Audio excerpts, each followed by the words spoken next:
समन्ता චක්ඛවාලේසු අත්‍රා ගච්ඡන්තු දේවතා සද්දම්මං මුනි රාජස්ස සුනන්තු සග්ග මොක්ඛදං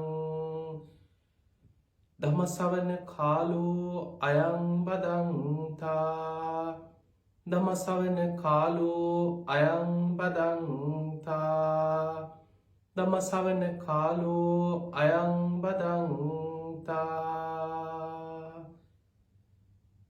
නමෝ තස්ස භගවතු වරහතෝ සම්මා සම්බුද්දස්ස නමෝ තස්ස භගවතු වරහතෝ සම්මා සම්බුද්දස්ස නමෝ තස්ස භගවතු වරහතෝ සම්මා සම්බුද්දස්ස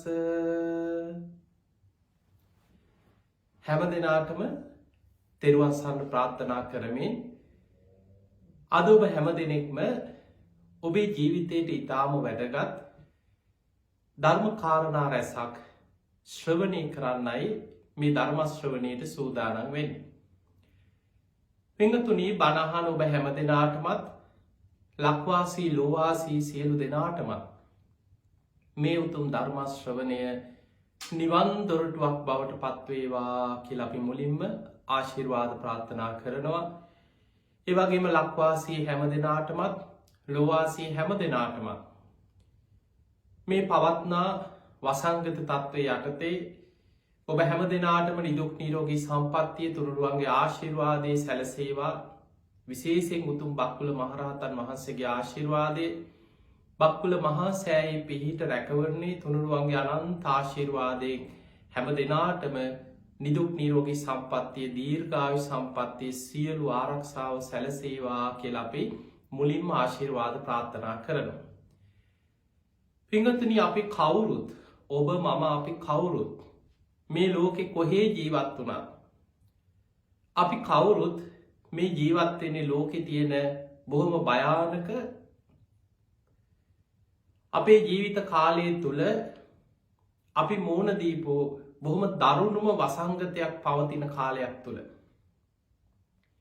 සාමාන්‍යයෙන් අපිට මේ ධර්ම කාරණා ශ්‍රවණය කරද්දී ඉපදීම දුකක්, ලෙඩවීම දුකක්, වයසට යාම දුකක්, ශෝක පරිදේව දුක්ඛ දෝමනස් උපායාස මේවා දුක්, ඊළඟට මරණම්පි දුක්ඛ මේ මරණය කියන එක දුකක්, ප්‍රියයන්ගෙන් වෙන්වීම දුකක්. අපි මේවා තේරුම් අරගෙන අහලා යම් මට්ටමින් අපි බණ ඇහුවට වෙනදාට වඩා 100,000 ගුණයකින් අහන්න දකින්න ලැබෙන කාලයක්. ඒ නිසා පින්වතුනි, මේ මොහොත අපිට නිරන්තරයෙන් මරණ සතිය වැඩෙන කාලයක්. මරණය සිහි වෙන කාලයක්. ඒ නිසා මෙවැනි යුගයක මෙවැනි මොහොතක මෙවැනි භයානක වසංගතයක් ලෝකෙ පවතින කාලෙක අපි කොහොමද අපේ හිත ධර්මයේ තුලින් රැකගන්නේ, ආරක්ෂා කරගන්නේ? අපි කොහොමද ජීවිතේ අපේ අඩුපාඩු සකස් කරගෙන ධර්මයේ තුල ආරක්ෂා වෙන්නේ, නැගී සිටින්නේ? දවසක් කොසල් රජුරෝ අපේ බුදුරජාණන් වහන්සේ මුණ ගැහෙන්නේ නෝ. ඒ වෙලේ බුදුරජාණන් වහන්සේ අහනවා, රජතුමනි, ඔබට ඊටාම විශ්වාසවන්ත අමාත්‍යවරු පිරිසක් ඉන්නවා. ඔබට විශ්වාසවන්ත ආරක්ෂකයෝ පිරිසක් ඉන්නවා. සාමාන්‍ය රජ කෙනෙක් තමන්ගේ වටේ තමන්ගේ ආරක්ෂාවට යොදවන්නේ විශ්වාසවන්ත ආරක්ෂක පිරිසක්. එතකොට බොහෝ වෙලාවට රජ කෙනෙක් හිතනවා, මම ආරක්ෂිතයි, මම හොඳම ආරක්ෂකයෝ යටතේ ඉන්නේ, මගේ ළඟ ඉන්නේ හොඳම ආරක්ෂිත පිරිසක්, ඒ නිසා මම බේරිලා ඉන්නේ කියලා රජ කෙනෙකුට හිතෙනවා. බුදුරජාණන් වහන්සේ මේ කොසල් රජුරුවන්ගෙන් අහනවා, රජතුමනි, ඔබට විශ්වාසවන්තම සේවකයෙක් හරි අමාත්‍යවරයෙක් හරි රාජබටයෙක් හරි කවුරු හරි දුවගෙන ඇවිල්ලා රජුරුවන්ට කියනවා, රජතුමනි, උතුරු දිශාවෙන් විශාල කන්දක් ගල් පර්වත එක්ක පෙරලීගෙන එනවා. තව කෙනෙක් දුවගෙන එනවා. ඇවිල්ලා කියනවා, රජතුමනි දකුණු දිසාවෙන් විශාල කන්දක් ගල් පර්වත එක්ක පෙරලීගෙන එනවා. ඔන්න තවත් කෙනෙක් ඇවිල්ලා කියනවා රජතුමනි විශ්වාසවන්තම කෙනෙක් ඇවිල්ලා කියන්නේ නැගෙනහිර දිසාවෙන් විශාල කන්දක් පෙරලීගෙන එනවා. බටහිර දිසාවෙනුත් කෙනෙක් දුවගෙන ඇවිල්ලා කියනවා රජතුමනි විශාල කන්දක් ගල් පර්වත එක්ක පෙරලීගෙන එනවා. දැන් විශ්වාසවන්ත අමාත්‍යවරු 4 දෙනෙක් රජ්ජුරුවන්ට දුවගෙන ඇවිල්ලා මේ පණවිඩ 4 එකම වෙලාවක කියනවා.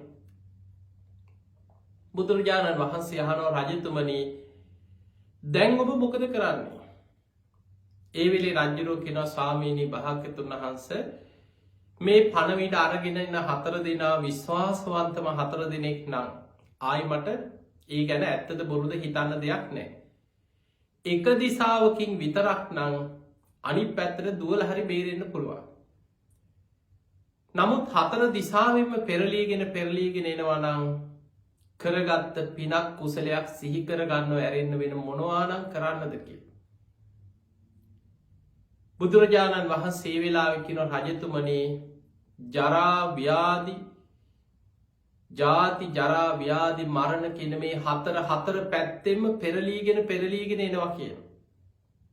ඒ නිසා උපන් සත්වයාට අප්‍රමාදීව පිනක් කුසලයක යෙදෙනව ඇරෙන්න වෙන කළ හැක්කක් නෑ කියන.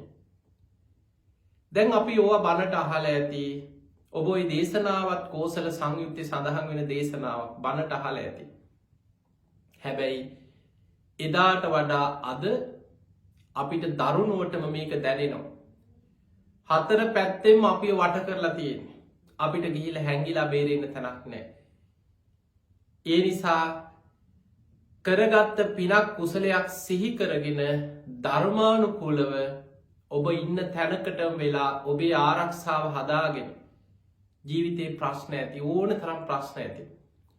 ඔබට මේවා ඇහෙනකොට ඔබට මේ දවස්වල නිරන්තරයෙන් රූපවාහිනිය දැම්මත් ගුවන් විදුලිය ඇහුවත් හැමෝම කියන්නේ එළියට බහින්න එපා, මුහුණු ආවරණ නිසි පරිදි පළඳින්න, නිතර අත් හොදන්න, විස බීජනාශක පරිහරණය කරන්න, පරතරේ ඇතුව කෙනෙක් එක්ක ඈතින් ඉන්න. එතකොට මේවා ඇහෙනකොට සමහරුන්ට ඇහිලම කේන්තිත් යනවා. එකම දේ ඇහිලා සමහරලාවට ඇහෙනකොටත් තරහ යනවා. ගෙදර ඉඳලා කවුද කන්න බොන්න දෙන්නේ? ගෙවල් වල දරුවෝ ඉන්නවා, ලෙඩ වෙච්ච අය ඉන්නවා, අපිට ප්‍රශ්න තියෙනවා. මේ වගේ නොයෙක් දේවල් ඔබට හිතෙනවා. හැබැයි විකල්පයක් නැහැ. 4 පැත්තෙම වසංගතය අපිව වට කරලා අවසానයි. ඒ නිසා ඔබ එළියට බැහැලා යන හැම තැනකම ඔබට මුණ ගැහෙන ඔබේ බස් එකේ නැගලා යනකොට වෙන්න පුළුවන්, කෝච්චියක වෙන්න පුළුවන්, බඩුවක් ගන්න කඩේට ගිය වෙලාවක වෙන්න පුළුවන්, හදිසියේ පොලකදී වෙන්න පුළුවන්. ඕනෑම තැනක ඔබට මුණ ගැහෙන hina වෙන කතා කරන බොහෝ දෙනෙක් ඔබ නොදැනුවත්වම රෝගවාහකෙක් වෙන්න පුළුවන්. සමහර වෙලාවට ඔබ හිතුවක්කාර විදිහට ඕන දෙයක් වෙච්ච දෙයින් කියලා එළියට ගිහිල්ලා ඔබ කරන කටයුතු ඔබේ පවුලෙම විනාශය අරගෙන එන පුද්ගලයා ඔබ බවට පත් වෙන්නත් පුළුවන්.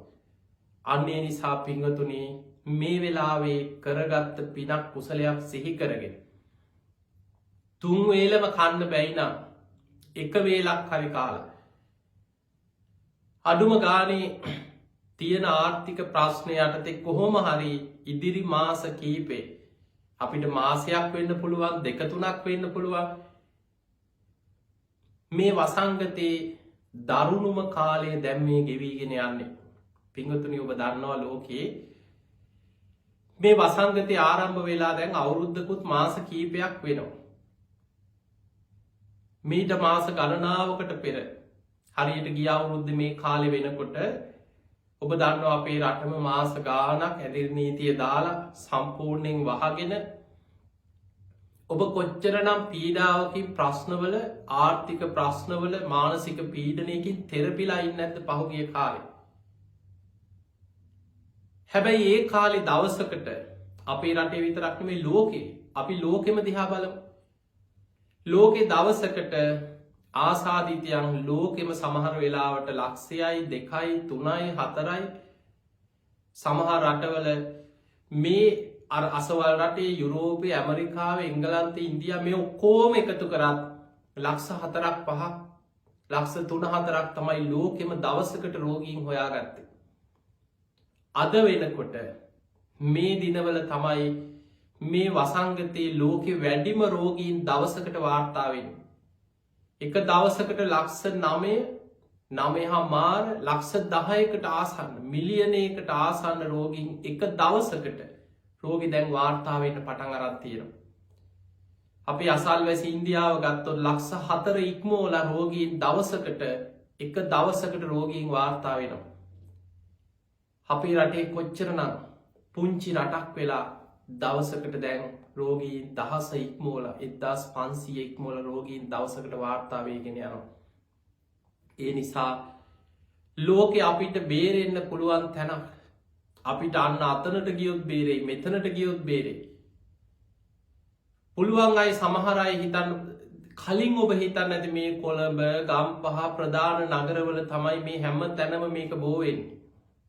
මේ වෙලාවේ අපිට කොහේ හරි ගමකට ගිහින් ඉන්න තියෙනවනම් ඈත ගම්මානවල අනුරාධපුරේ පොළොන්නරුව පැත්තේ ත්‍රිකුණාමලයේ පැත්තේ සියමලාණ්ඩුව පැත්තේ මේ වගේ ප්‍රදේශයක ඉන්න හැම්බුණොත් කිසිම රෝගියෙක් නැතුව මිනිස්සු බොහොම හොඳට ඇති කියලා. නමුත් අද වෙනකොට රටේ හැම දිස්ත්‍රික්කයක්ම හැම ගමක්ම හැම පළාතකම රෝගීන් වාර්තා වෙන මට්ටමට පත් වෙලා. අන්නේ නිසා අපිට හැම පැත්තෙම අපිව වට කරලා තියෙනවා. මේ වෙලාවේ ඔබ අකමැත්තෙන් වුණත් ඔබ ඔබේ ආරක්ෂාව විතරක් නෙමෙයි ඔබ ඔබේ පවුලේ ඔබේ දරුවෝ ඔබේ දෙමව්පියෝ ඔබේ හිතයිසින් ඔබේ ප්‍රියයන් මේ සියලු දෙනා ගැන හිතලා බුද්ධිමත්ව නුවණින් කටයුතු කළ යුතු කාලය. හැඟීම් වලට වහල් නොවී බුද්ධියෙන් කටයුතු කළ යුතු කාලයක්. පින්වතුනි මරණය කියන එක අපි කවුරුත් ඕනෑම කෙනෙකුට හිතේ. අපි කවුරුත් මැරෙනවා තමයි. ඉපදිච්ච කෙනෙක් හැමදාම ඉන්නේ නැහැ. ඔය වගේ නොයෙක් දේවල් හිතෙන්න පුළුවන්. මැරුණොත් මැරෙන්නේ එකපාරයි. ඕන දෙයක් වෙච්ච දේ. ඔය වගේ කේන්තියට සමහරට තරහට එකට එක කරන එකට එක හිතන මානසිකත්වයේ මිනිස්යන් තුළ ඇති වෙන මේක තමයි මනුස්ස මනසේ ස්වභාවය.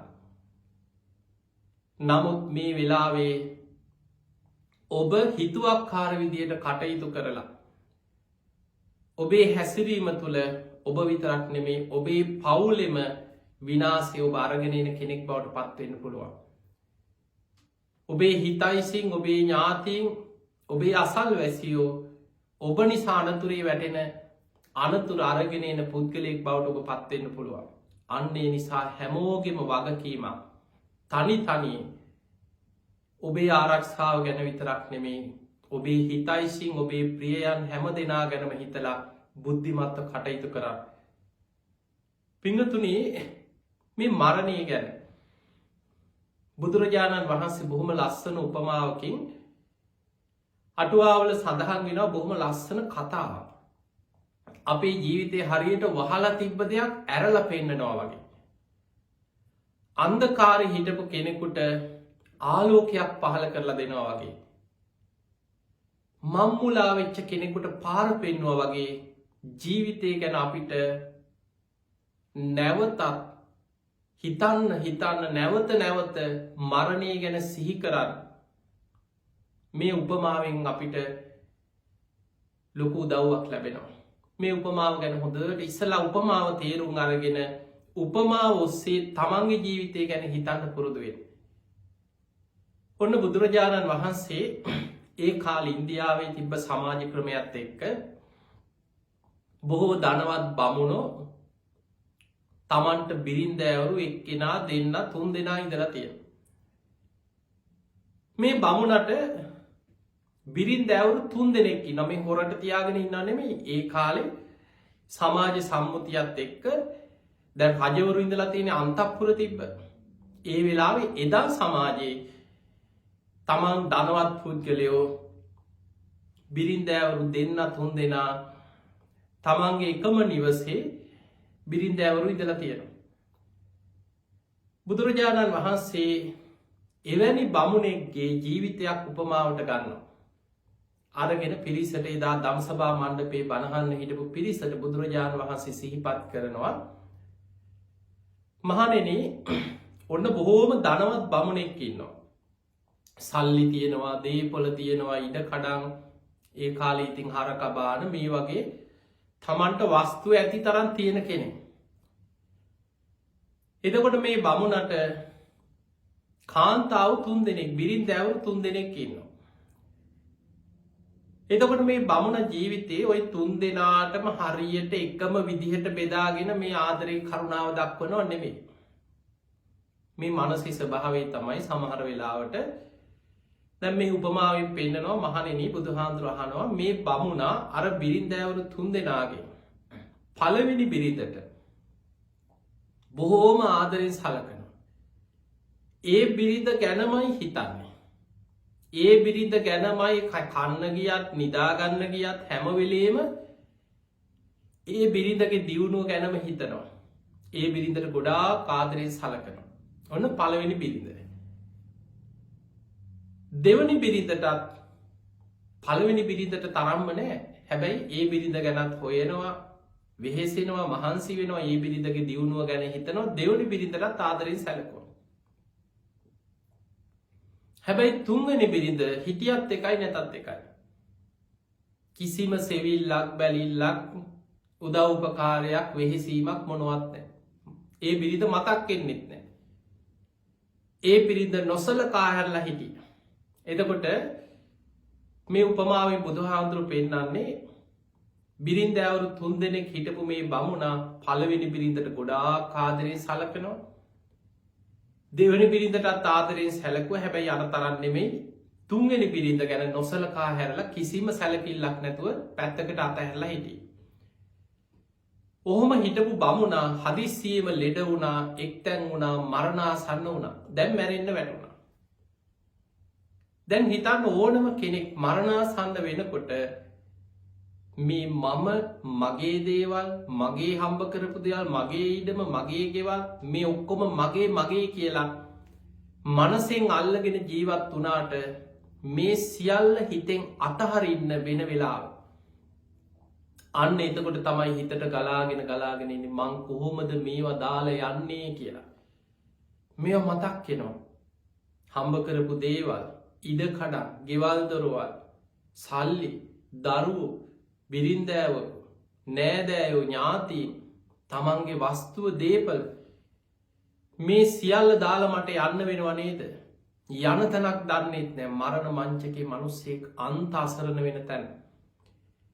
එතකොට බුදුරජාණන් වහන්සේ අහනවා, මහණෙනි, මේ බමුණ මරණාසන්න වෙච්ච වෙලාවේ ඉස්සරලාම අර බිරින්දෑවරු 3 දෙනාගෙන් කාවද මතක් වෙන්නේ නැත්තේ? දැන් ඔබම හිතන්න. ඔබට උත්තරේ හිතට එනවා. වැඩිපුරම ආදරය කරපු, වැඩිපුරම ඇලුම් කරපු, වැඩිපුරම හිතෙන් බැඳිලා හිටපු පළවෙනි බිරිඳ තමයි මුලින්ම මතක් වුණේ. මතක් වුණාට පස්සේ බිරිඳට කතා කරලා කියනවා, අර මතක් කරලා දෙනවා, ප්‍රිය බිරිඳ, මම ඔබට මෙච්චර ආදරෙන් සැලකුවා. මම මේ තරම් ඔබට ඉල්ලන හැමදේම ඔබට දුන්නා. ඔබේ දියුණුව ගැනම හිතුවා. ඔබව සතුටින් තියන්න තමයි මම මේ හැමදේම කරේ. මං දැන් මරණාසන්න වෙලා ඉන්නේ. අනේ මං දැන් අසරණයි. මට කොයි වෙලේ හරි තව ටික වෙලාවකින් මට මේ ලෝකේ අතහැරලා යන්න වෙනවා. මේ බමුණ අහනවා, අනේ ඔයාට පුළුවන් ද මාත් එක්ක පරලොව යන්න එන්න කියලා පළවෙනි බිරිඳට යෝජනාවක් කරනවා. එතකොට කරපු යෝජනාව තමයි, කරපු උදව් ටික මතක් කරලා කිව්වා, අනේ ඔයා එනවද මාත් එක්ක පරලොව යන්න. පළවෙනි බිරිඳ කටටම කියනවා, අම්බෝ බෑ, මට නම් බෑ, මං නම් ඉන්න තැනින් හෙල්ලෙන්නේවත් නෑ කියනවා. ඔය උත්තරේ මතක තියාගන්න. පළවෙනි බිරිඳ දීපු උත්තරේ තමයි, මම නම් ඉන්න තැනින් හෙල්ලෙන්නේවත් නෑ, මට බෑ. අන්න ජීවිත කාලෙ මෙච්චර ආදරෙන් සලකපු පළවෙනි බිරිඳ මරණාසන්න මොහොතේ පරලොව යන්න අඩ ගහපු වෙලාවේදී උත්තරේ තමයි, මම නං ඉන්න තැනින් හෙල්ලෙන්නේවත් නෑ. මට බෑ කියව. දැම් බමුණට ඊළඟට මතක් කෙන්නේ කාවද කියලා හිතන්න. දැම් මතක් වුණා දෙවනි බිරිඳ. කමක් නෑ මං ඒ බිරිඳටත් සැලකුවා. ඒ බිරිඳගේ දියුණුව ගැනත් හිතුව. මගේ ජීවිත කාලෙන් මං දෙවනි බිරිඳටත් ආදරෙන් සැලකුව. එයාවත් ඉන්න නැතෑ මාත් එක කියලා දෙවනි බිරිඳට කතා කරා. කතා කළ අර විදිහටම කියලා දෙවනි බිරිඳටත් ඔය යෝජනාව ඉදිරිපත් කරා. මන් දැන් අසරණයි මන් ලෙඩ වෙලා ඉන්නේ. මං ඔබටත් ජීවිත කාලෙම සැලකුව ඔබේ දියුණුව ගැනත් හිතුවා. අනේ ඔයාවත් එනවද මාත් එක්ක පරලොව යන්න කියලා ඇහුවා. එතකොට දෙවනි බිරිඳ එක පාටම බෑ කිව්වේ නෑ. ටිකක් කල්පනා කරලා කිව්වා හරි මං එන්නම්. හැබැයි වල ළඟට විතරයි කිව්වා. දෙවනි බිරිඳ කැමති උනේ මැරුණට පස්සේ වල ළඟට යනකම් විතරක් එන්නම් කිව්වා. එතනින් එහාට බෑ කිව්වා. එතකොට දෙවනි බිරිඳ දීපු උත්තරේ තමයි මැරුණට පස්සේ මං ඕන්නම් එන්නම් කිව්වා වල ළඟට. එතනින් එහාට බෑ කිව්වා. ඊළඟට බමුණට මතක් වුණා අර නොසලකා හැරලා හිටපු තුන්වෙනි බිරිඳ. දැන් ජීවිතේ අන්ත අසරණ වෙලා ඉන්නකොට එල්ලෙන්න තැනක්ම නැති වෙනකොට අර නොසලකා හැරලා හිටපු තුන්වෙනි බිරිඳ සිහි වුණා. ඒ බිරිඳට කතා කරලා අර විදිහම අර යෝජනාවම කරා. ඒ බිරිඳ ඉදිරියේ බොහෝම අසරණව කියනවා අනේ බලන්න මගේ ජීවිත කාලේ මං වැඩිපුරම සලකපු පළවෙනි බිරිඳ මට මෙහෙම උත්තරයක් දුන්නා. දෙවනි බිරිඳ මට මේ වගේ දෙයක් කිව්වා. මං දැන් හොඳටම අසරණයි. හැබැයි මං ඔබට සැලකුවේ නෑ. මගේ ජීවිත කාලෙම මං ඔබ ගැන හෙව්වෙත් නෑ බැලුවෙත් නෑ ඔබේ දියුණුව ගැන හිතුවෙත් නෑ. හැබැයි මං දැන් අසරණයි. අනේ මාත් එක්ක පරලොව යන්න ඔයාවත් එනවද කියලා තුන්වෙනි බිරිඳගෙන් අහනවා. ඒ වෙලාවෙත් තුන්වෙනි බිරිඳ හරි මං එන්නම් කියලා ඒ මොහොතේම ඉදිරිපත් වෙනවා ඔබත් එක්ක පරලොව යන්න මම එනවා කියලා. මේක උපමාවක්. මතක තියාගන්න මේක උපමාවක්. උපමාවෙන් බුදුරජාණන් වහන්සේලා අපේ ජීවිතවල අවිද්‍යාවෙන් වැහිලා තණ්හාවෙන් බැඳිලා ඉන්න සත්වයාට ලෝකයාට සමහර දේවල් උපමාවලින් වහලා තිබ්බ දෙයක් ඇරලා පෙන්වුවා වගේ ජීවිතය අපිට පෙන්වලා දෙනවා. අන්ධකාරේ හිටපු කෙනෙකුට ආලෝකයක් පහළ කරලා දෙනවා වගේ බුදුරජාණන් වහන්සේලාගේ දේශනාවලින් අපිට ජීවිතේ පෙන්වලා දෙනවා. මම්මුලා වෙච්ච කෙනෙකුට පාරක් පෙන්වුවා වගේ බුදුරජාණන් වහන්සේලා අපිට ජීවිතේ නිවැරදි මාර්ගය පෙන්වනවා උපමාවකින් හරි. මේ උපමාව බුදුරජාණන් වහන්සේ හැමෝගෙම ජීවිතවලට ගැලපුවා.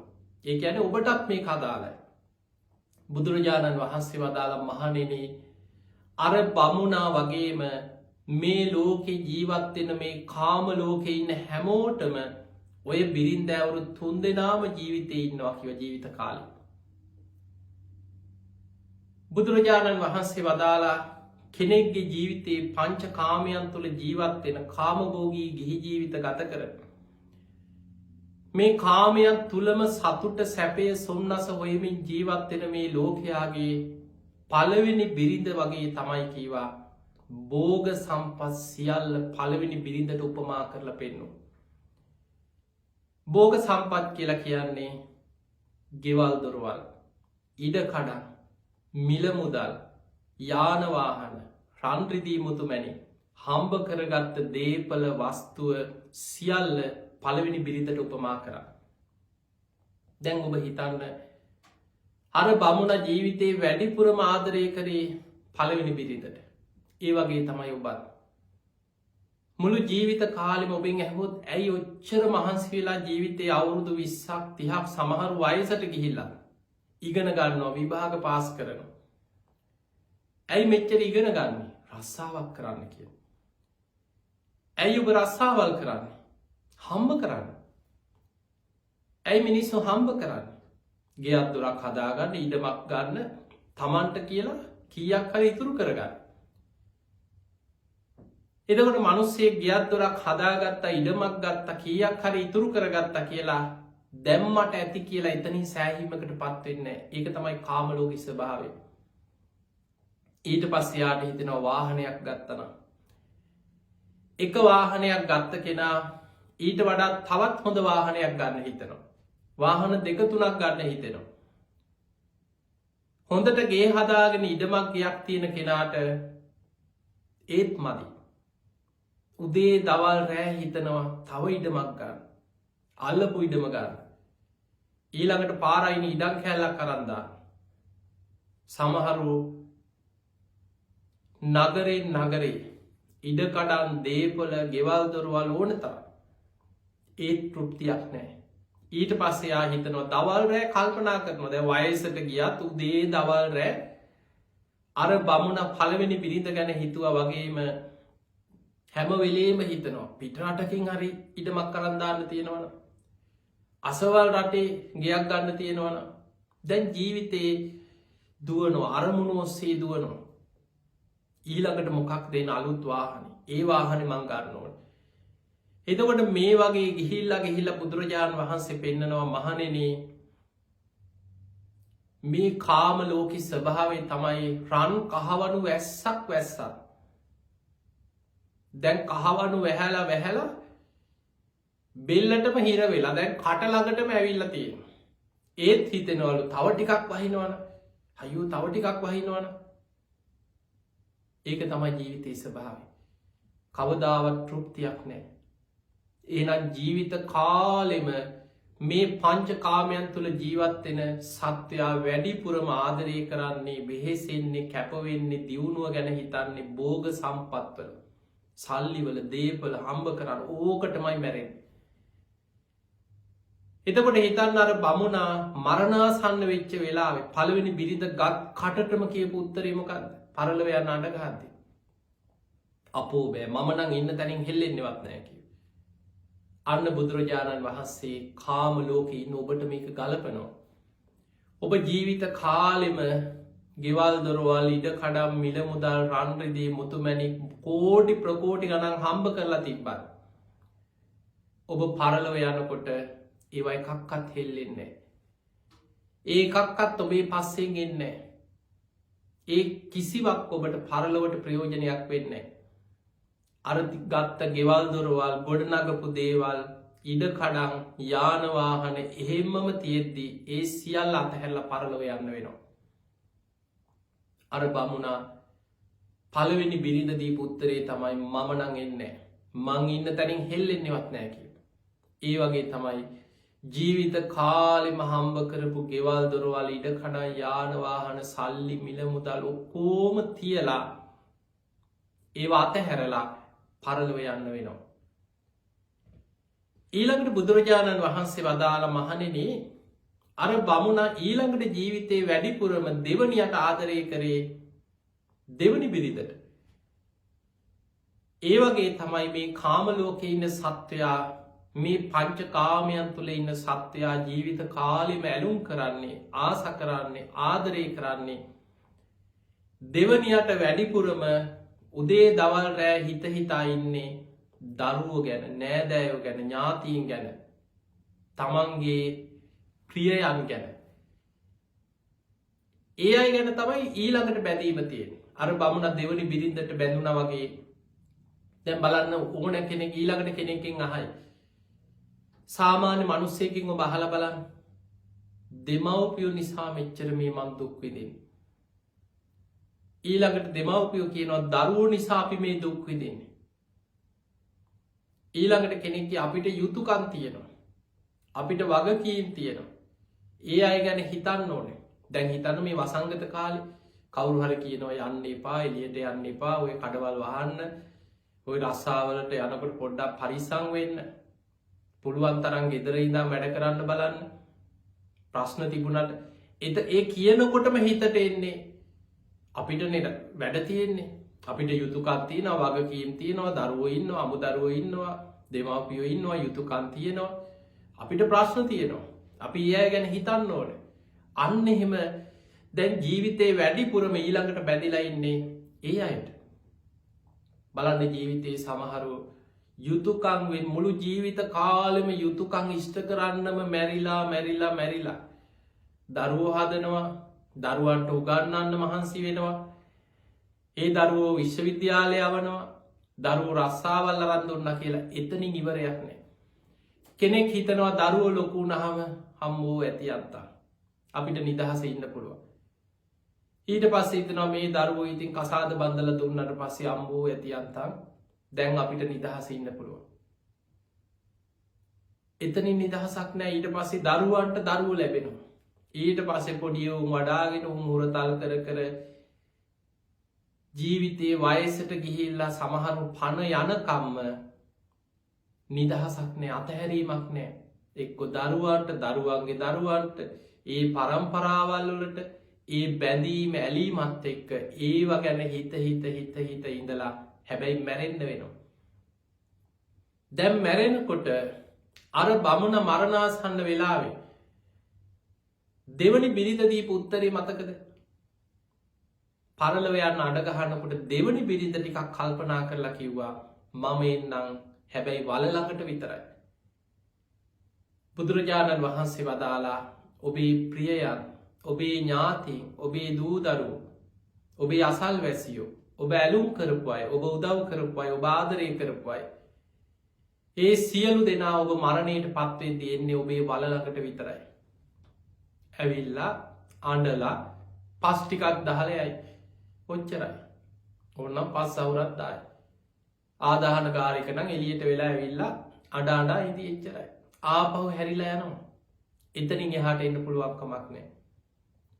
ඒ නිසා බුදුරජාණන් වහන්සේ වදාලා ජීවිත කාලෙම දෙවනියට උදේ දවල් රෑ හිතලා වෙහෙසිලා මහන්සි වෙලා දියුණුව ගැනම, දරුවන්ගේ පවුල් දෙමව්පියෝ ගැන, ඥාතීන් ගැන, යුතුයකම් ගැනම හිතා ඉඳලම මැරෙනවා. අවසානයේ අය එන්නේ වල ළඟට විතරයි. එතනින් මේ සම්බන්ධතාවය අතහැරලා යනවා. ඊළඟට වැදගත් දේ තමයි මේ උපමාවේ බුදුරජාණන් වහන්සේ පෙන්නවා අර බමුණා නොසලකා හැරපු, ජීවිත කාලෙම අතහැරලා දාලා හිටපු, නොසලකා හැරපු තුන්වෙනි බිරිඳ විතරක් හාමන් එන්නම් කියලා පරලොව යන්න ඉදිරිපත් වුණා. කවුද මේ තුන්වෙනි බිරිඳ? බුදුරජාණන් වහන්සේ වදාලා කෙනෙක්ගේ ජීවිතේ පංච කාමයන් එක්ක ජීවත් වෙන, කාම භෝගී ජීවිත ගත කරන මේ ලෝකයා තුන්වෙනි බිරිඳට බුදුරජාණන් වහන්සේ උපමා කරා තමන් රැස් කරගත්ත කුසල කර්ම ටික පරලොව යනකොට එන්නේ ඔන්න ඔය ටික විතරයි තමන්ගේ පස්සේ. අපි රැස් කරගත්ත කර්මය විතරයි අපි පරලොව යනකොට අරගෙන යන්නේ. අනෙක් සියල්ල අතහැරලා දාලා යනවා. කම්මස්ස කෝමි, කම්ම දායාදෝ, කම්ම යෝනි, කම්ම බන්දු, කම්ම පටිසරණෝ. යං කම්මං කරිස්සාමි කල්යාණං වා පාපකං වා තස්ස දායාද. කම්ම යෝනි කියන්නේ කර්මය මතයි අපේ උප්පත්තිය තීරණය කරන්නේ. ඊළඟ උපතට අපි අරගෙන යන්නේ කර්මය. අපි මනුස්ස ලෝකෙද, නිරේද, තිරිසන් ලෝකෙද, ප්‍රේත ලෝකෙද, බිත්තරයක් ඇතුළෙන්ද උපදින්නේ, මව් කුසකින්ද උපදින්නේ, ඕපපාතිකවද, උපතට ඇදිලා යන්නේ කර්මය. කම්ම බන්දු කියන්නේ කර්මය තමයි සසරේ අපේ ඥාතිය හැටියට සංසාරිකව අපිට අන්තිමට අපේ පසුපසේ. කම්ම පටිසරණෝ කර්මය තමයි අපේ පිළිසරණ හැටියට සසරේ අපේ පස්සෙන් එන්නේ, වෙන කවුරුත් නැහැ. යම් කම්මං කරිස්සාමි කල්යාණං වා පාපකං වා තස්ස දායාද. යම් කර්මයක් කරලා තිබුණොත් යහපත්, අන්න සසරේ යහපත් විපාක මරණින් මත්තේ අපිට ලැබෙනවා. අපි කරලා තිබුණොත් අයහපත්, පාපී අකුසල් රැස් කරගෙන තිබුණොත් මරණින් මත්තේ අයහපත් විපාක අපිට සසරේ අරගෙන යන්න වෙනවා. ඕකයි ජීවිතේ. අර බමුණ අවසානයේ මොනතරම් ධනවතෙක් වුණත්, මොනතරම් ඉඩකඩම් දේපල ගෙවල් දොරවල් යාන වාහන නෑදෑයෝ ඥාතීන් පිරිවරාගෙන හිටියත් පරලොව යනකොට පස්සෙන් ආවේ නොසලකා හැරපු තුන්වෙනි බිරිඳ හැටියට බුදුහාමුදුරු උපමා කරේ තමන් රැස් කරගත්ත කුසල කර්ම ටික. දැන් මේ උපමාව ඔබ ඔබේ ජීවිතයට කලබලා හිතන්න. ඇත්තටම ওই බමුණට වෙච්ච දේ මට වෙලා නැද්ද කියලා හිතන්න. මුළු ජීවිත කාලෙම හම්බ කරන්න මහන්සි ගන්න දියුණුවෙන්න්න මහන්සි ගන්න ඊළඟට ජීවිත කාලෙම යුතුකං ගැන වගකීම් ගැන දරුව ගැන ඕවා ගැනම හිත මහන්සි වෙන හැබැයි අර තුන්ගනි බිරිඳ හැටියට බුදු හාමුදුරු උපමාවෙන් පෙන්නපු තමන්ගේ හිත දියුණු කරගන්න ඕනෑ පිනක් කරගන්න ඕන කුසල් වඩාගන්න ඕන යන තැනකට දෙයක් කරගන්න ඕන කියලා හිතන්නේ කීයෙන් කී දෙනාද වැඩි පිරිසක් අර තුන්ගනි බිරිඳ හැටියට පෙන්නපු කුසලා කුසල කරම නොසලකා හැල්ල තිය ඉටියත් එකයි නැතත් එක ඕන දෙයක් වෙච්චදේ බොහෝ දෙනෙක් එහෙම සමහරු එක කතා කළ බලන්න ඔබ හප්පා මෙහෙම ඉඳලා කොහේ අයිද කියලා නිකං අහන්නකොයි දැන් නෑදෑ එකතු වනහම යාළු මිත්‍ර එකතු වනහම ඔය කතා බහ කරනකොට හිමීට නිකං ඒ අයගේ අදහස් ඔබට බලන්න පුළුවන් කොහොත්ම කොතනද ඉන්නේ අපාය අඩිය තියාගෙන ඉන්නේ අපි මෙහෙම ඉඳලා කොහේ අයිද අප්පා කියලා අහන්නකො අන්න එතකොට බොහෝ දෙනේ අනේ මැරිලා මොකෙක් වුණාම මොකද යන අපායගේ යන්න ඇතෑම ඔහොම කියනයි කොච්චර ඉන්නවද සමහරු හිතනවා අන්තිම වෙලා ඉන්නකම් පව්කන් ජඩකං ඔක්කොම කර ඉඳලා පණයන්න එනකොට පිනක් සීකරගෙන මං මගේ වැඩේ කරගන්න ඕක ඉතින් චුතිචිතන ඒ වෙලාවට මන් දන්නවා වැඩේ කරගන්න කිය ඔය වගේ පණ්ඩිත කතා කියා බොහෝ දෙනෙක් ජීවිතයේ මරණාසන්න මොහොතේ අන්තාසරණ මුළු ජීවිත කාලෙම රැස් කරපු පිනක් නෑ කුසලයක් වඩලනෑ අඩුගාන පන්සීල් රැකලනෑ බොහෝ දෙනෙකුට මරණාසන්න වෙනකොට ජීවිතය ආපස්සට බලපු හම තියෙන්නේ පසු තැවෙන්න දේවල් ගොඩක් විතරයි හයිෝ මට වැරදුනා හයිෝ මට වැරදුනා අනේ මට පිනක් කරගන්න බැරිවුනා කියලා කී දෙනෙක් මරණාසන්න මොහොතේ අසරණ වෙනවා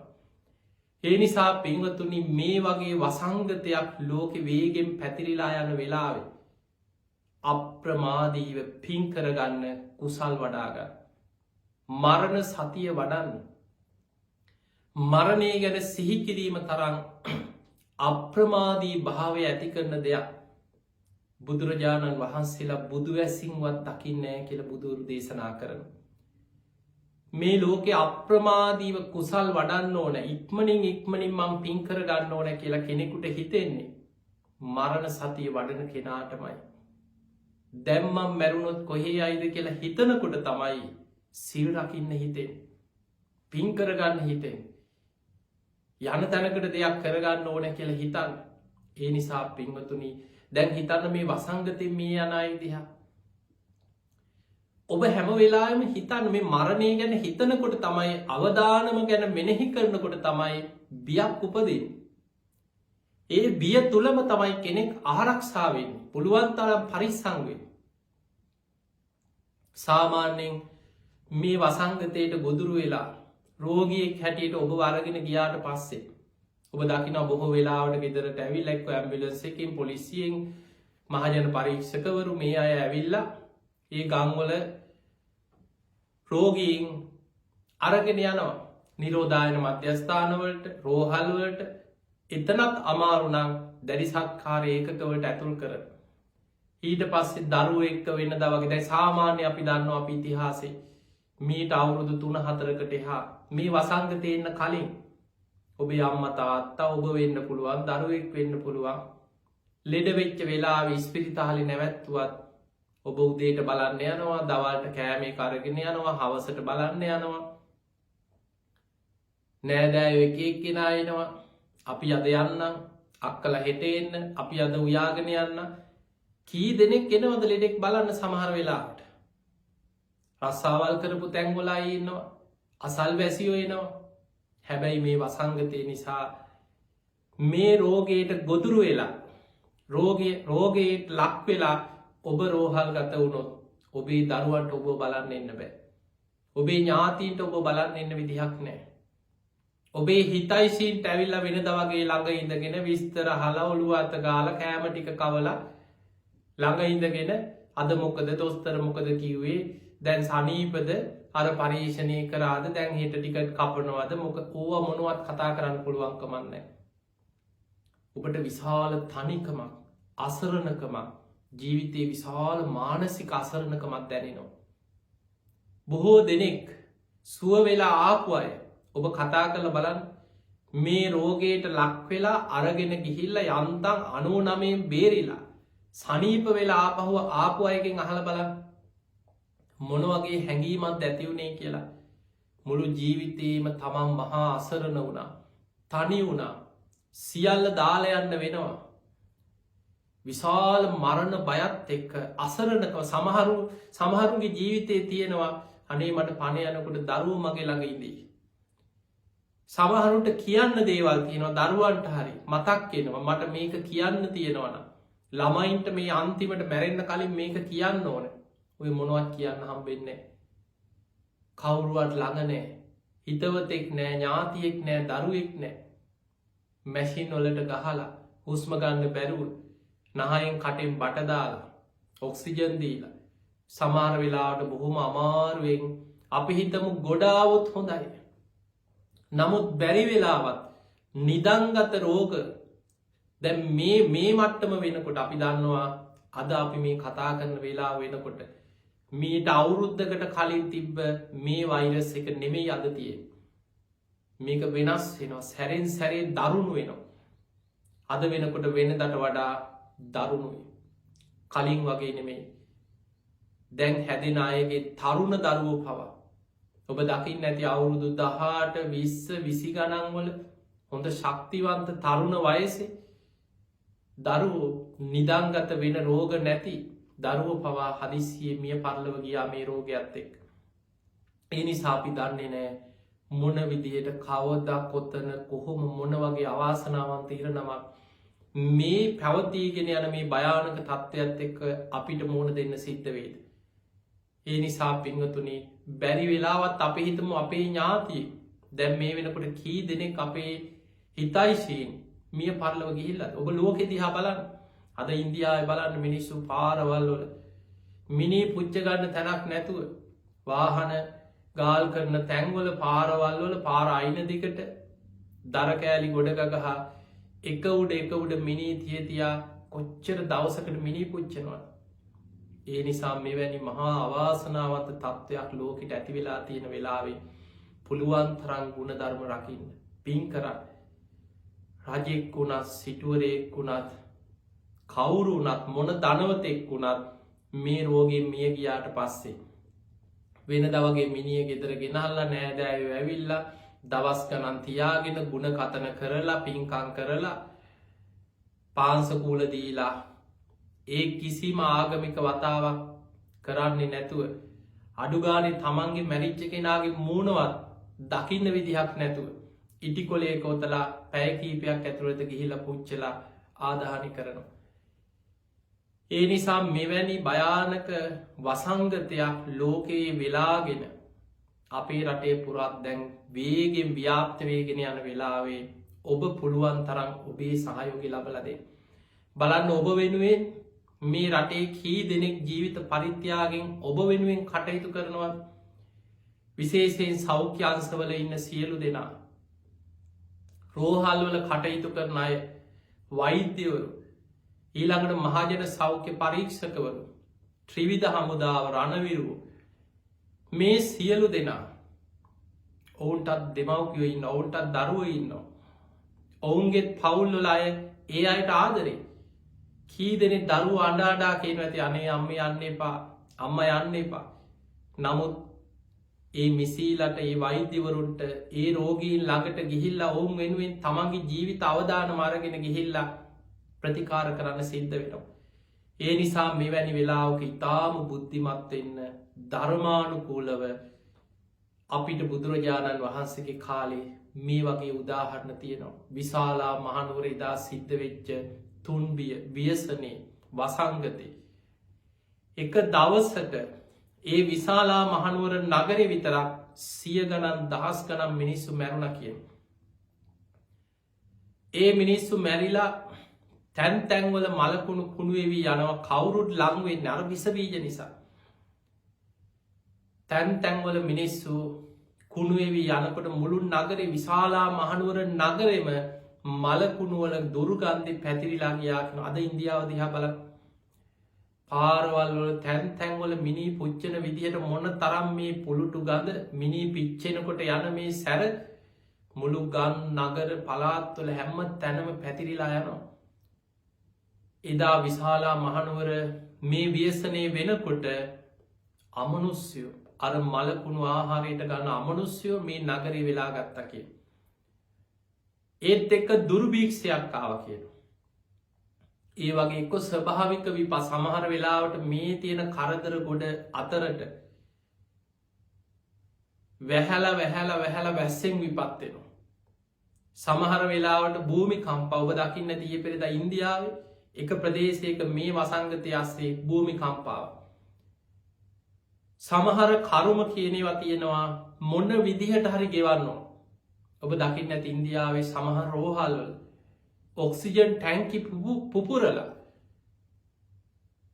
ඒ වාට්වල හිටපු කීප දෙනෙක් මිය ගිය. සමහර රෝහල් වාට්වල ගිනි හටගන්න එක්කො ගින්නෙන් මැරෙනවා රෝහල්වල. ගොඩ නැගිලි කඩා වැට මොනවා හරි විපත් එක පිටේ නෝක තමයි ලෝකෙ ස්වභාව.